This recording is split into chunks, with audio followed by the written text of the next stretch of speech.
कि कौन कहता है आसमां में सुराख नहीं हो सकता। अरे एक पत्थर तो तबीयत से उछालो यारों। इन पंक्तियों को 100% सच साबित कर दिखाया है श्रीमान केदारनाथ पांडे जी ने।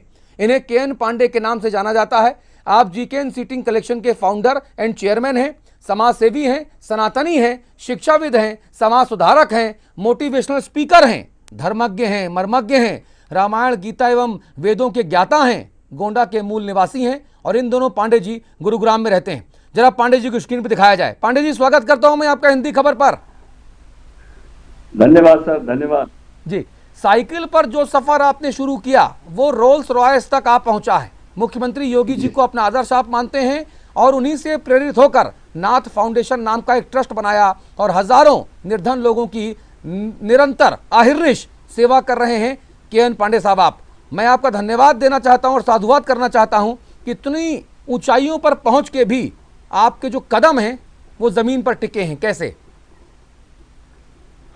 सर, ऐसा है कि हम ग्रामीण से आए हुए हैं, गांव के निवासी हैं और हमने वो सारा सफर, गरीबी भी देखी है और वहां से यहाँ तक जो भी संघर्ष जीवन में करना चाहिए वो सारे संघर्ष से हम होते हुए गुजरे हैं। इसलिए हमें जीरो से लेके यहाँ तक सारी चीजें हमें खुद एहसास है। हमने धर्म के बारे में, कर्म के बारे में, क्योंकि पंडित घर में जन्म हुआ, पांडे केदारनाथ पांडे मेरा नाम है। सो हमें बचपन से ही धर्म और कर्म दोनों सिखाया गया। जब हम बचपन में हम पढ़ते थे तभी से हमारी आकांक्षा थी कि समाज के लिए हम कुछ करेंगे, जैसे हम कुछ करने लायक होंगे। और वो सपना हमारा साकार हुआ 26 साल पहले। हमने गांव में एक स्कूल खोला, श्रीमती शांति देवी इंटर कॉलेज के नाम से है। 26 साल हो गए उसको चलाते हुए। 3,500 बच्चे पढ़ते हैं। हमारा ये ध्येय था। मैं बड़ी मुश्किल से पढ़ाई लिखाई कर पाया था। जब पढ़ने जाता था तो पिताजी की साइकिल भी नहीं मिलती थी। 7 किलोमीटर पैदल जाता था, पैदल आता था, लेकिन मुझे बहुत आनंद आता था उसमें भी, क्योंकि हमारे परिवार ने जिस तरह से हमको हो सका मुझे इस लायक बनाया।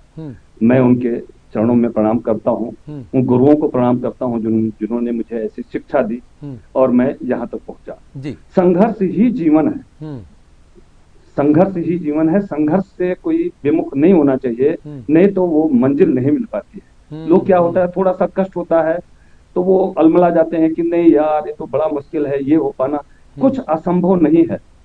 मैं तो अपने आदरणीय सीएम साहब योगी जी को आदर्श मान के, हमारे आदरणीय मोदी जी, माननीय मोदी जी प्रधानमंत्री हैं, 11 साल जिन्होंने गुरुओं की सेवा की, साधुओं की सेवा की और वहां से इनको वरदान मिला है। ये ऐसा अवसर आया है जो पहले न, मैं तो 60-63 साल का हो गया हूँ, न पहले ऐसा अवसर हमने देखा है और भविष्य में देखूं ऐसी उम्मीद बन गई है जी। तो मैं चाहता हूं कि जिस तरह से मोदी जी इस कोरोना, अभी जो महामारी फैली हुई है, कोरोना का अगर इसकी गहराई में जाए, कोरोना करुणा से निकला है। जब जब धरती पे एक अत्य हो जाता, जब जब होए धर्म कर हानि और 12 असुर महाअभिमानी, तब तब भगवान अवतार लेते हैं। और अभी तो ये संकेत दे रहे हैं कि उन जीवों पे इतना अत्याचार न करो कि जिनकी जी जी बोलिए बोलिए बोलिए। हाँ ठीक है, कोई बात नहीं, कॉल आती रहेगी, दोबारा कॉल करिए पांडे, दोबारा कॉल करिए। ये तकनीकी खामी आती रहेगी बीच बीच में। और हम बताएं आपको कि गुरुग्राम हरियाणा में एक MIT है, वहाँ के आप पूर्व चेयरमैन भी हैं केएन पांडे। और केएन पांडे ने बहुत सामग्री बंटवाई। जब लॉकडाउन शुरू हुआ तब हमने ये खबर चलाई थी कि किस तरह से ज़रूरतमंदों को, हज़ारों लोगों को भोजन कराते हैं केएन पांडे। और मुख्यमंत्री योगी आदित्यनाथ से प्रभावित हैं। इनके 2 पुत्र हैं, गौरव और सौरभ, और आप दोनों जो हैं वो फिल्म स्टार हैं, अलग अलग सीरियल्स और फिल्मों में काम करते हैं। तो केदारनाथ पांडे जो हैं वो मोटिवेशनल स्पीकर भी हैं। केदारनाथ पांडे जी, जहाँ तक मैं आपके बारे में समझ रहा था, खैर ये कॉल आती रहेंगी और अभी लोग जो टीवी पे आपको देख रहे होंगे वो आपको बधाई देने के लिए भी आपके इसी नंबर पे फ़ोन करेंगे जिस नंबर से हम और आप लाइव बातचीत कर रहे हैं, तो उस पर परेशान नहीं होना है, ये होता रहता है। अच्छा, आप जो हैं कर्म शक्ति पर विश्वास करने वाले कर्मयोगी हैं। एक कर्मयोगी जो पितृधर्म से ऊपर राजधर्म को मानता है और अपने पिता के निधन पर भी नहीं जाकर 23 करोड़ उत्तर प्रदेश वासियों की सेवा में लगा होता है, और एक कर्मयोगी आप जो कर्म शक्ति पर यकीन करते हैं। कोरोना के इस काल में कैसे लोगों को मोटिवेट कर रहे हैं और क्या लोगों की मदद कर रहे हैं आप? सर ऐसा है, ये जो आपत्ति आई है हमारे देश पे, क्या पूरे विश्व पे, ये महामारी जो फैली है, इसका सामना करने के लिए हर व्यक्ति को सामने आना पड़ेगा। और नर सेवा नारायण सेवा बताई गई है। अभी हमें जिस भी स्थिति में जो हमारा सामर्थ्य है उसके हिसाब से सभी को आगे आना चाहिए। जन जन को ये बीमारी को दूर करना और लोगों का जो संकट है हमारे जो जी, तो उनके लिए हमें आगे आना पड़ेगा। हमने भी 1,01,000 रुपया माननीय मोदी जी के हेल्थ केयर में जमा किया। 1 लाख रुपए का 1,000 पैकेट हमने फ्रूट बंटवाया, जिसमें 2 केला, 2 संतरा, 2 सेब थे और 1 बोतल पानी था। महिला थाना अध्यक्ष मीना कुमारी मानेसर में है, उनके लिए, क्योंकि हम जा नहीं सकते थे। उसके अलावा हमने 1 लाख रुपया IMT मानेसर एसोसिएशन में हम पहले 5 साल हम भी अध्यक्ष थे, और अभी हमारे पवन यादव जी हैं और मनोज त्यागी जी सेक्रेटरी हैं। तो हमने 11 लाख रुपए सब लोगों ने मिलकर इकट्ठा किया और 3400 पैकेट राशन बंटवाने के लिए मैं स्वयं भी गया, लॉकडाउन के अंदर भी, क्योंकि पास बनवाया हुआ। उसके अलावा हमने देखा कि हमारे देश में एक ऐसी संस्था है जो रात दिन लग के लोगों की सेवा कर रहे हैं। अक्षय पात्र इस्कॉन टेम्पल वाले, वो हमारे से जुड़े हुए हैं। मैं उनके हर कार्य को सराहता हूँ। तो 11 लाख लोगों को पर डे खाना खिलाते हैं, इतना बड़ा पुण्य कार्य को कर रहे हैं। तो हमने 1 लाख रुपया बुला करके उनको भी दिया। और इसके अलावा नाथ सेवा के बारे में आपको बताया। नाथ सेवा का हमने निर्माण क्यों किया? 3 मार्च को हमने उसका रजिस्ट्रेशन कराया और 12 मार्च से लगातार हम उसमें से जितने गरीब लोग हैं गांव में शहर में पता कर करके, सारे को 4 फोन नंबर हैं हमारे नाथ सेवा के, और उन जरिए उनको सूचित करते हैं कि किसी को कोई कष्ट हो, राशन पानी ना हो, कोई बीमार हो, कोई किसी तरह से मुसीबत में हो, हमारे बंदे वहां पूरी टीम है, वो जा जाकर उसकी सेवा करते हैं। अब हम एक चीज बताना चाहेंगे, नाथ सेवा ट्रस्ट हमने क्यों बनाया। एक तो मेरा नाम केदारनाथ, और जो मैंने वहां का निरीक्षण के लिए बंदा रखा हुआ अध्यक्ष है जो, उसका नाम है दीनानाथ शुक्ला। और दूसरे हमारे योगी आदित्यनाथ जी, जो हमारे परम प्रिय मैं मानूंगा और परम आदरणीय, ऐसा व्यक्तित्व मैंने कहीं नहीं देखा भाई साहब। और मुझे ऐसा लगता है कि आने वाले टाइम में ये ऋषि मुनि हमारे देश को सही चला सकते हैं जी। तीसरा चौथा भोलेनाथ, उनकी पीछे भी नाथ है। तो ये सारे जो नाथ हैं, ये सारे लोग मिलके उन अनाथों का सनाथ बने, इस चीज को मिलके हमने वो नाथ सेवा ट्रस्ट बनाया, और जो बहुत अच्छा चल रहा है। दिन प्रतिदिन सारे लोग लगे हुए हैं, और हम यही मान के चलते हैं कि ये ऐसा संकट के टाइम पे अवसर मिला है सबकी सेवा। अभी उसमें बहुत सारे कार्य करेंगे। जो हमारा भूमिका है, जो प्लान है, वो बहुत बड़ा है। हम पूरे देश को, पहले डिस्ट्रिक्ट को जगाएंगे, फिर जिले को प्रदेश को जगाएंगे।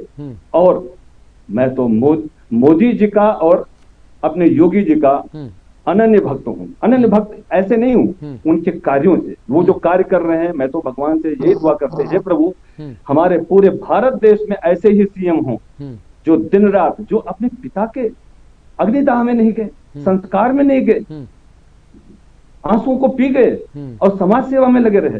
ऐसा भी कभी देखा है जी? सतयुग द्वापर में देखा होगा, कलयुग में तो नहीं देखा था, लेकिन अब देख रहा हूँ। और उनकी हिम्मत और उनकी ताकत है कि आज वो अपने 23 करोड़ जहां की जनसंख्या हो भाई साहब, बड़े बड़े कंट्री की नहीं है, और वहां को संभाल लिए हैं। ये बहुत बड़ी वो देव शक्ति है उनके अंदर, उनको भगवान ने शक्ति दिया। पांडे जी, लगातार हम देख रहे हैं कि इस पूरे देश में जो जमात से जुड़े हुए लोग हैं, उन्होंने कोरोना के प्रचार प्रसार में, संक्रमण को फैलाने में बहुत महत्वपूर्ण रोल अदा किया है। और उसके बावजूद जब उनसे शासन प्रशासन ने कहा कि सामने आकर आप जो है अपनी जांच करा लीजिए, तो उसमें भी उन सब लोगों को दिक्कत हो रही है। उसमें भी जो लोग सेवा कर रहे हैं, जो राष्ट्र रक्षक हैं, डॉक्टर हैं, सुरक्षा कर्मी हैं, स्वास्थ्य कर्मी हैं, उनके ऊपर हमला किया जा रहा है। तो ये कौन सी जमात है, और ऐसी जमात जो इस तरह से जाहिलाना हरकतें करे, उसका इस देश में क्या काम है और क्यों है? देखिए भाई साहब, ये सर्वविदित है, पूरा भारत देश जानता है। ये जो जमात वालों ने जो कार्य किया है, ये सोची समझी चाल, मुझे तो पूरी सोची समझी चाल लगती है। क्योंकि एक बात चाहिए, जब यहाँ कोरोना का प्रादार्पण हो चुका था, तब हमारे सारे लोग, हमारे सीएम केजरीवाल जी, आदरणीय अरविंद केजरीवाल जी, वो भी मैसेज 12 तारीख को नोटिफिकेशन जारी किया जाता है, निर्देश दिया जाता है कि 50 आदमियों से ज्यादा इकट्ठा नहीं होंगे। 16 तारीख को 20 आदमियों का निर्देश दिया जाता है। उसके बावजूद ये जमात के लोग आए जा रहे हैं, और फिर एक जगह जब कहा जा रहा है 20 लोग इकट्ठा नहीं होंगे, तो कैसे 4,500 आदमी इकट्ठा हो गए। और लास्ट में जब इन्होंने संगठन किया है कि इसको फैलाना है, ये बारूद बन के आए थे, और उन्होंने जो अपना काम करना था वो पूरा प्रयास किए, देश को बर्बाद करने का काम किया, जो किसी ऐसे समुदाय को नहीं करना चाहिए। हम भाई कैसे, हिंदू मुस्लिम भाई भाई कहा जाता है, भाई भाई एक तरह से हम भाई भाई हैं भी। मैं बताऊं आपको, हमारी पृथ्वी एक है, हमें रोशनी एक ही मिलती है, चंद्रमा एक है, धरती एक है, जलवायु, जितने सब कुछ हम एक हैं, और उस धरती के गोद में हम सबने जन्म लिया, तो हम भाई हुए। लेकिन कर्मों से भाई होना चाहिए। हमें अपना देश, मात जननी जन्म भूमच्चा स्वर्गादपि गरीयसी, जननी और जन्मभूमि ये स्वर्ग से भी बढ़ के हैं। अगर वो अपने को इसको जन्मभूमि मानते हैं, तो हमारे वो मुस्लिम भाई, उन सबको इसमें उसका विरोध करना चाहिए। लेकिन विरोध करने के बाद बजाय वो साइलेंट हैं। वैसे तो बड़े बड़े ट्वीट आते थे कि देश में ये हो रहा है, वो हो रहा है, ये देश छोड़ देना चाहिए, रहने लायक नहीं। आज वो सब कहाँ गए? क्योंकि वो इनकी, मैं परोक्ष रूप से मदद कर रहे हैं। मैं तो यही कहूंगा, जो नहीं करना चाहिए ऐसे संकट काल में। कोरोना किसी को देख के नहीं आता कि ये हिंदू है, मुस्लिम है। और मैं आपको बता दूं भाइयों, ये करुणा है। करुणा क्रंदन समझते हैं, जब बहुत पीड़ा होती है तब उस तरह का रोना होता है। और ये निरीह प्राणियों पे जब ऐसे अत्याचार होते हैं, आप मुझे बताइए एक चीज का मैं जानना चाहूंगा आपके माध्यम से, कि आज इतने हमारे हिंदू के मंदिर हैं, गुरुद्वारे हैं, आज उनमें कितने मंदिरों में आज साधुओं को हुआ है ये? किसी को नहीं पड़ा, किसी साधु को भी ऐसा बीमारी पकड़ा हो? इम्यूनिटी पावर उनकी कितनी ज्यादा है। लेकिन नहीं, जहां करुण प्राणियों को सताया जाएगा, वो ऐसी चीजें आपके अंदर रखेंगे कि छोटी छोटी बीमारियां आपको लग जाएंगी। सो मैं यही प्रार्थना करना चाहता हूं सभी भाइयों से, सभी समुदाय के लोगों से। और मैं तो ये कहता हूं, आज हमारे सिख भाई हैं, 2% है भारत देश में भाई साहब, लेकिन उनको नहीं कहेंगे वो बेरोजगार हैं, क्योंकि वो कभी बेरोजगारी को बेरोजगारी नहीं कहते। वो तो पंचर भी बना देते हैं, कभी भीख मांगते हुए नहीं दिखते हैं। मेहनत करते हैं, कर्मयोगी हैं, कर्म शक्ति पे यकीन करते हैं सिख समुदाय के लोग। जितना सहयोग वो करते हैं इस देश में, कितने लंगर लगाते हैं, अपनी जान की परवाह किए बगैर वो सबकी सेवा करते हैं। और मैं एक चीज निवेदन से और प्रणाम करते हुए करना चाहूंगा, जो हमारे वॉरियर हैं, हमने उन पुलिस भाइयों को, वो स्वास्थ्य कर्मी भाइयों को, वो सफाई कर्मियों को, वो बैंक में काम करने वाले बंधुओं को और सेना को, इन सभी को सादर प्रणाम करता हूं, जो हमारे देश में अपने जान की बाजी लगा करके और देश की रक्षा कर रहे हैं। ऐसे देवता, इनको देवता कहेंगे। देवता किसे कहते हैं भाइयों?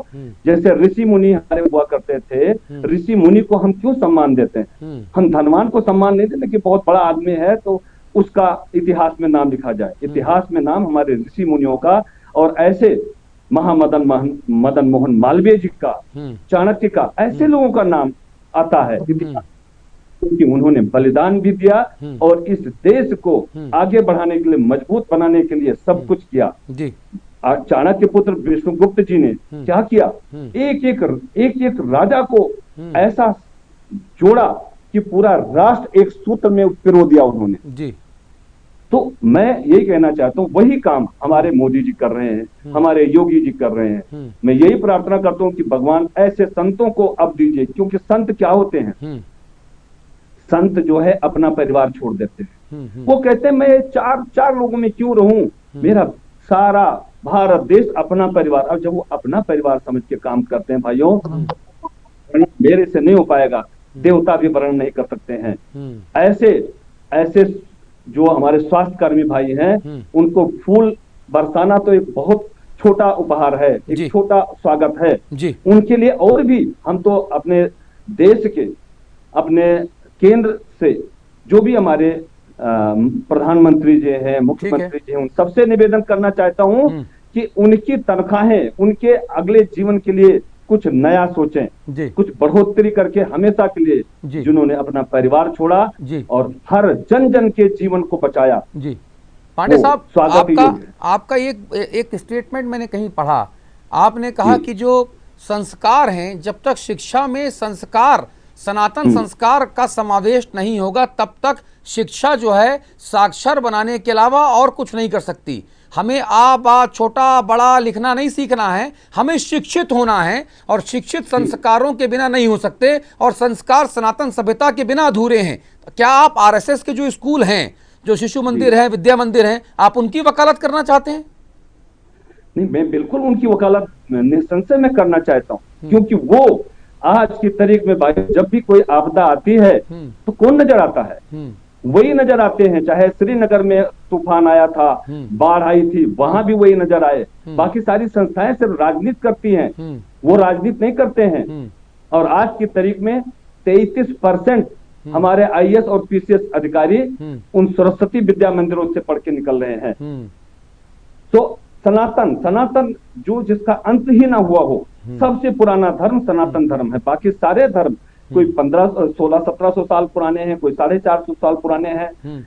ये धर्म जो है वो भी अपने अपने धर्म को माने, लेकिन सनातन धर्म को हमें, क्योंकि देखिए पहले गुरु क्या होते थे, गुरु पैसा नहीं लेते थे, गुरु गुरुकुल में पढ़ाते थे, और ऐसे ऋषि मुनियों का कोई स्थान नहीं होता था।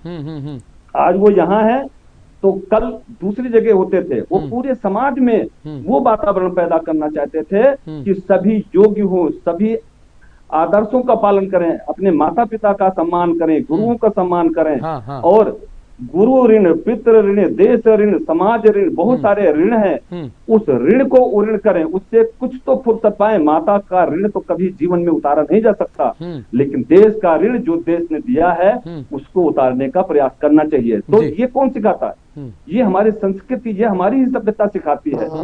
लेकिन अभी लोग हमारी उस सभ्यताओं को ना मानकर आज अंग्रेजी स्कूलों में पढ़ा देते हैं, तो वो डैड को डैड बोलते हैं, डैड का मतलब वो डैड, और माता को मम्मी बोलते हैं।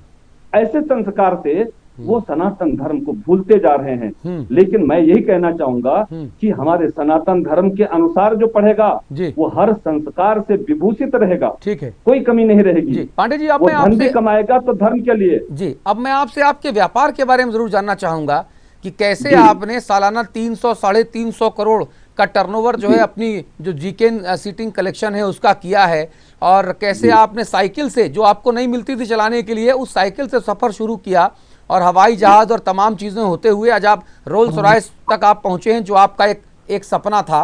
अब आप मुझे ये बताइए कि कैसे आपने अपने व्यापार में ऊंचाइयों को छुआ, कि आप भारत की नंबर 1 जो है वो कंपनी बन गए? बहुत अच्छा प्रश्न किया आपने अतुल जी। ऐसा है कि कोई काम छोटा नहीं होता। सबसे पहले हम 5वीं क्लास में जब पढ़ते थे तब खेती किए, 6ठी क्लास में जब पढ़ते थे तो हमने किराने की दुकान करना शुरू कर दिया, और उसके आगे जैसे जैसे हमें संभावनाएं मिलती गई हम तलाशते गए, हम कहीं रुके नहीं। अब मैं आपको बताऊं, ज्यादातर लोग क्या सोचते हैं, ब्राह्मण घर में हो गया हूं तो मैं भीख मांगने जाऊंगा। अरे पहले ब्राह्मण तो भीख ही मांगते थे, 5 घर भिक्षा मांगने के बाद तब वो गुरु को खाना खिलाते थे बना के, और सब करते थे। लेकिन आज कोई किसी को चपरासी की नौकरी मिलती है तो कहता है अरे मैं चपरासी का काम करूंगा ब्राह्मण कुल में जन्म लेके। भाइयों, ये भूल जाना चाहिए। और हमने वही किया। हमें माता पिता ने जो ज्ञान दिया, हमें सुंदर शरीर दिया, गुरुओं ने ज्ञान दिया, और हम निकल पड़े। तो हमने कहीं कोई एक भी रुकावट नहीं, कुछ भी सामने आया। मैंने चपरासी का भी काम किया, हमने रिक्शा भी चलाया, बॉम्बे में जाकर के भाजीपाला मार्केट में सब्जी भी बेचा, और फिर उसी दुकान में जहां हमने रिक्शा चलाया, राजा आयरन फैक्ट्री में, वहीं पे हमने सेल्समैनी का काम किया। और सेल्समैन से मैंने ये बिजनेस सीखा, और फिर उस बिजनेस से, वो बड़ी लंबी कहानी हो जाएगी, फिर हमने जीकेन सिटिंग कलेक्शन नाम हमने बाद में रखा। पहले हमारे कंपनी का नाम था मारुति फर्नीचर। हमने एक अपने पार्टनर को भी रखा था। कुछ दिन बाद उन्होंने भी मुझे धोखा दिया। धोखा नहीं कहेंगे, ये समय होता है जो लिखा होता है। और उसके बाद हमने पांडे फर्नीचर के नाम से कंपनी खोली, जो चाणक्य प्लेस नियर सीवन जनकपुरी के पास थी। और 20 साल हो गए मैं IMT मानेसर गुड़गांव में अपनी फैक्ट्री चला रहा हूँ। मैं ये कहना चाहता हूँ, इसका वो जड़ है, वो है कर्म। कर्म कर्म का फल भोग रहा हूँ भाई साहब। सिर्फ जो है भाग्य नहीं, कर्म के साथ साथ भाग्य। हमने पूर्व जन्म में जो किया हुआ था वो भाग्य के रूप में मुझे प्राप्त हुआ। तो जब आपके भाग्य में कोई चीज लिखा होता है तो एन कीन प्रकारेण जैसे तैसे वो भाग्य करवा लेता है। लेकिन अगर आप कर्मठ हो जाएं, कर्म करने लगे, तो वो चीज बहुत जल्दी मिल जाती है। कर्म के फल जल्दी मिलता है। कितना टर्नओवर है आपका और कितने कर्मचारी हैं? कहाँ कहाँ आपके दफ्तर हैं पूरे भारत में या बाहर उसके? सर पिछले साल तक हमारी टर्नओवर थी 282 करोड़।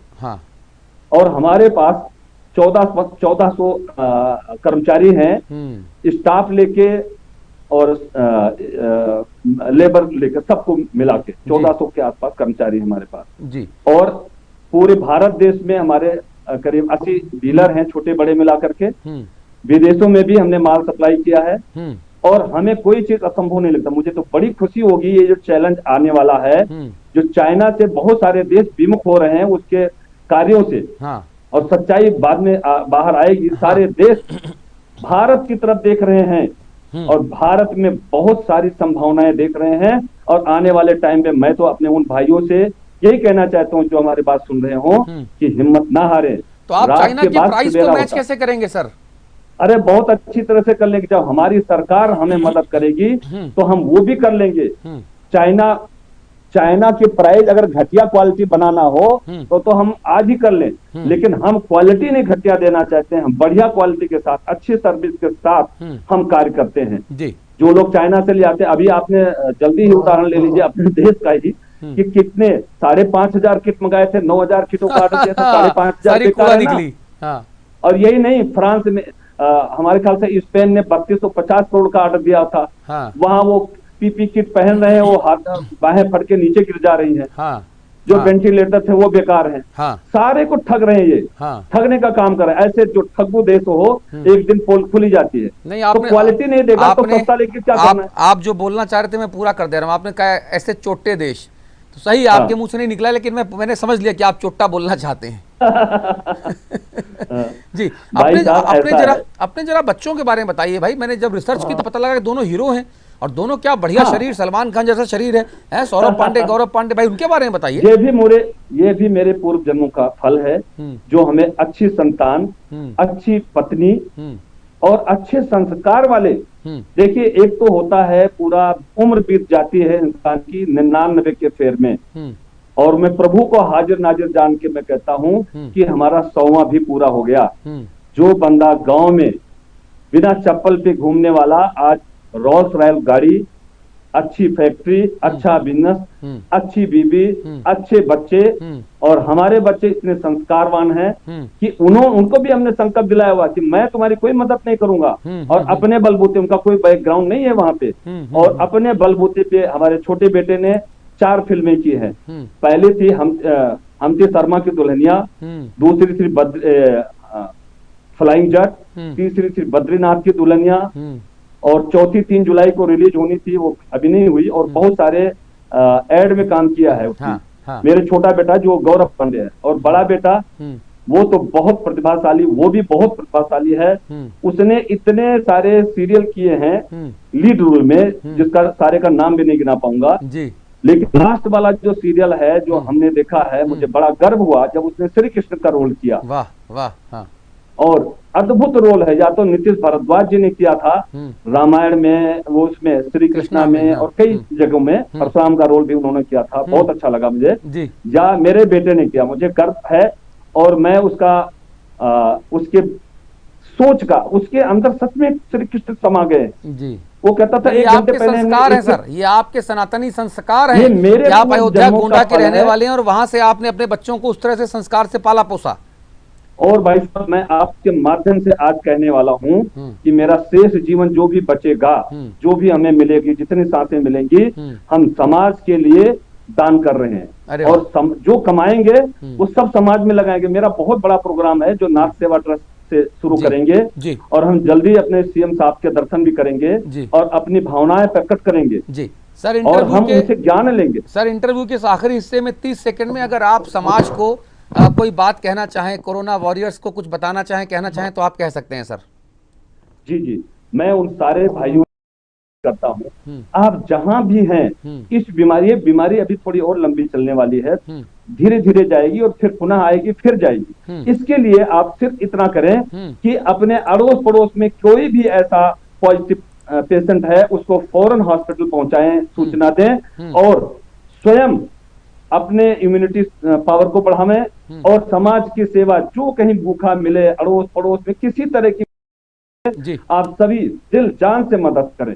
मैं यही कहना चाहूंगा, ये भारत देश अपना देश है, मातृभूमि पे कोई कष्ट अगर झेल रहा है तो आपका भाई है, चाहे किसी भी समुदाय का है, मुस्लिम समुदाय का हो, सिख समुदाय का हो, ब्राह्मण हिंदू समुदाय का हो, सिख या ईसाई समुदाय का हो, सबको अपना मान के उनकी सेवा करें, इसमें कोई दुर्भाव नहीं होना चाहिए। बहुत बहुत धन्यवाद। केएन पांडे साहब, हिंदी खबर के 19 करोड़ दर्शकों से रूबरू live RDTH cable platform social आपको लाइव देख रहे हैं, बहुत प्रभावित होंगे। और मैं आज ये बताना चाहता हूं कि हिंदी खबर पर जो विज्ञापन चलता है वो उसमें भी पांडे साहब के सुपुत्र जो है वो नजर आते हैं, तो अब आप लोग और गौर से देखा करिए उसको।